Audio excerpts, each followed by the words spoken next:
દુનિયા આખી જ્યારે ફેન્સી વાનગીઓની વચ્ચે ગાંડી થઈ રહી છે, ત્યાં ચૂલો રેસ્ટોરન્ટવાળા એમની ટ્રેડિશનલ વાનગી સાથે હાજર છે. પ્રેઝન્ટિંગ વઘારેલો રોટલો, એ પણ 2 રીતે. તો ચલો શરૂ કરીએ. સૌથી પહેલાં તો રોટલાને કઈ રીતે કટ કરો છો. ફરજિયાત 1 ટક વાસી રોટલો લેવાનો છે. તાજો રોટલો લીધો તો એ લાગશે તમને રબડ જેવો. જી હા, ગરમ રોટલો હશે અને એને વઘારશો તો એ મજા નહીં આવે જે 1 ટક વાસી રોટલામાં આવે. શરૂ કરીએ તો સિંગ તેલનો વપરાશ અમે રિકમેન્ડ કરશું તમને. સૂકા મરચાં અને લીમડાથી વઘાર કરવો હિતાવહ છે.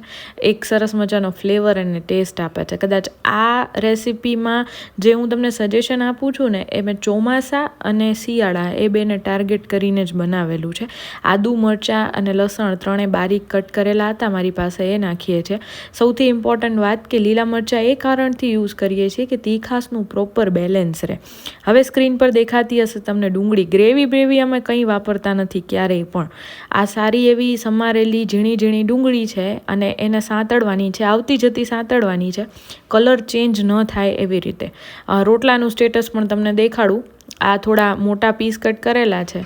મેં થોડા નાના પીસ પણ સાઈડમાં મૂકેલા છે. એક એવી ક્લિપ બતાવું કે મિક્સચરમાં આવી રીતે બની શકે તો રોટલો કાઢી લેવો, ગ્રેવીને જાડી કરવા માટે, બીજું કંઈ નહીં.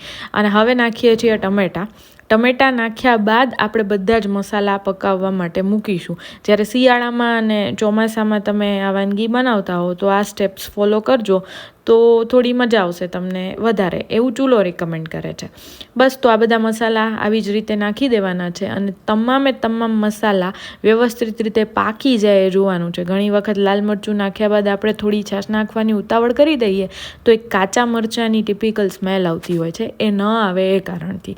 પછી જો તમારી પાસે અવેલેબલ હોય દહીં, તો તમે 2 થી 3 ચમચી દહીં નાખી શકો છો, જેનાથી એક ટેંગીનેસ કે ખટાશનો એક સરસ મજાનો સ્વાદ આવશે. છાશ કે દહીં તમે નાખ્યું છે એ વ્યવસ્થિત રીતે ફાટી જશે એટલે એને પણ ખાવાની એક અલગ મજા છે.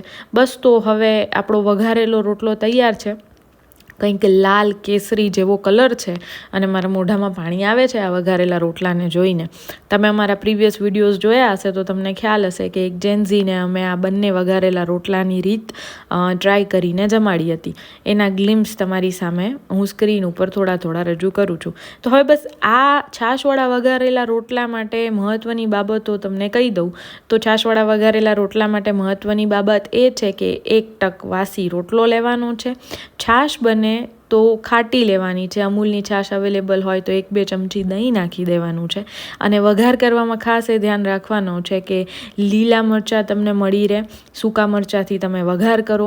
બસ આવી નાની આપણી પારંપરિક રીતો છે એ જ કદાચ આપણી રેસિપીને જીવંત રાખ્યા છે. કોઈ સ્ટાન્ડર્ડ રેસિપીની રીત નથી હોતી, પણ આપણા વડવાઓ જે રીતે બનાવતા એ રીતે આપણે પણ કન્ટિન્યુ કરતા હોઈએ છીએ. હવે બીજા પ્રકારનો રોટલો, જે કોરોમોરો રોટલો છે. અમારી દેશી ભાષામાં એમ કહેવાય કે કોરોમોરો વઘાર દઉં. છાશ ના હોય તો ઘરે એમ કે કોરોમોરો વઘાર દઈએ.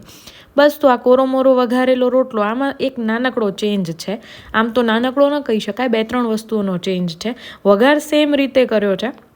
આવી જ રીતે અમે લાલ મરચાં નાખ્યા છે અને બાકી બધા ઇન્ગ્રેડિયન્ટ્સ આપણે અંદર નાખીશું અને વઘાર શરૂ કરીશું.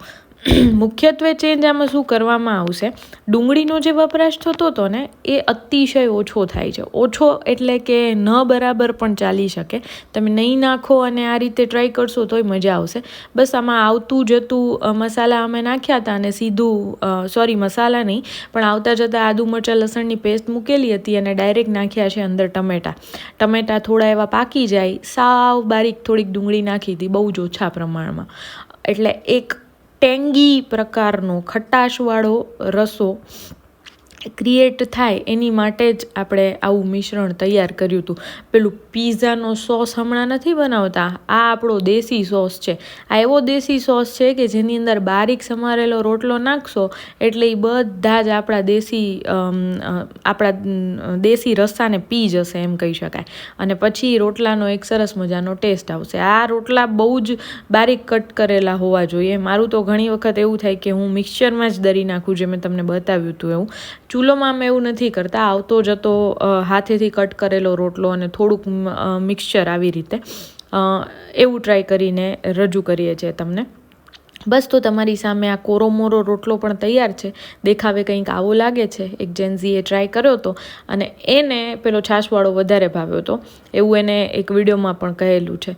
આપણે મળીએ નવા વિડીયોમાં, અને તમે હવે કઈ નવી વાનગી જોવા માંગો છો એ કહેવાનું ભૂલતા નહીં, અને આ રીતે વઘારેલા રોટલા પણ ટ્રાય કરજો.